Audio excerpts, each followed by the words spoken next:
লেবাননে ইসরায়েলের ভয়াবহ বিমান হামলায় মধ্যপ্রাচ্যের অন্যতম প্রভাবশালী নেতা হিজবুল্লাহ প্রধান শেখ হাসান নাসরুল্লাহ নিহত হবার খবর হিজবুল্লাহর পক্ষ থেকে নিশ্চিত করা হয়েছে।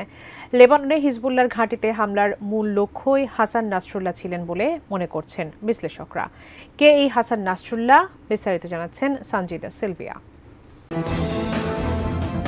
গত ৩ দশক ধরে মধ্যপ্রাচ্যের অন্যতম শক্তিশালী আধা সামরিক গোষ্ঠী হিজবুল্লাহ, আর এই হিজবুল্লাহকে নেতৃত্ব দিয়েছেন হাসান নাসরুল্লাহ। একটি রাজনৈতিক শক্তি ও বিশ্বের সবচেয়ে শক্তিশালী অরাষ্ট্রীয় সশস্ত্র সংগঠন হিসেবে হিজবুল্লাহকে প্রতিষ্ঠার পেছনে তার রয়েছে গুরুত্বপূর্ণ ভূমিকা। ইসরায়েলের প্রধান শত্রু ইরানের সঙ্গে ঘনিষ্ঠ সখ্য ছিল নাসরুল্লাহর।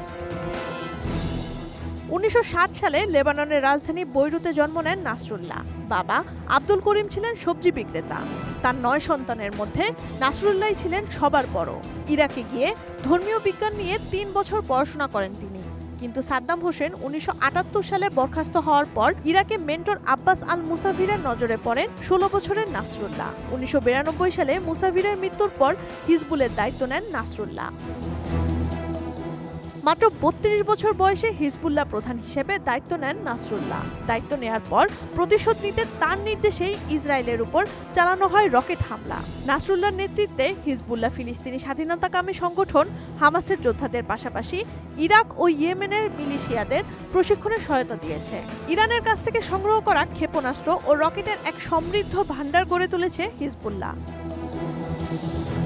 কাঠ ও পিভিসি ম্যাটেরিয়ালের সংমিশ্রণে তৈরি আধুনিক আরএফএল উডিডোর, কাঠের চেয়েও কঠোর। দখলকৃত লেবানন ভূখণ্ড থেকে ইসরায়েলি সেনাদের তাড়াতে প্রথমে একটি মিলিশিয়া দল হিসেবে গড়ে উঠেছিল হিজবুল্লাহ। পরে এ দলকেই লেবাননের সেনাবাহিনীর চেয়ে শক্তিশালী এবং দেশের রাজনীতিতেও উল্লেখযোগ্য প্রভাব বিস্তারকারী একটি শক্তি হিসেবে রূপ দেন নাসরুল্লাহ। শুধু রাজনীতি বা সামরিক দিক থেকেই নয়, লেবাননের জনগণের স্বাস্থ্যসেবা, শিক্ষা ও সামাজিক কর্মকাণ্ডেও কাজ করছে হিজবুল্লাহ।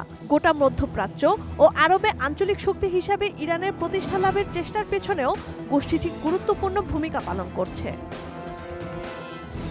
গত বছরের ৮ অক্টোবর থেকে হিজবুল্লাহ ইসরায়েল উত্তেজনা বেড়ে যায়। ওই দিন ইসরায়েলের দক্ষিণাঞ্চলে হামাসের রকেট হামলার জের ধরে গাজায় নজিরবিহীন তাণ্ডব শুরু করে দেশটি। এরই ধারাবাহিকতায় শনিবার ইসরায়েলের আগ্রাসনী হামলায় নিহত হন মধ্যপ্রাচ্যের অন্যতম পরিচিত মুখ Hasan Nasrullah. Sanjida Sylvia, desk report, ATN news.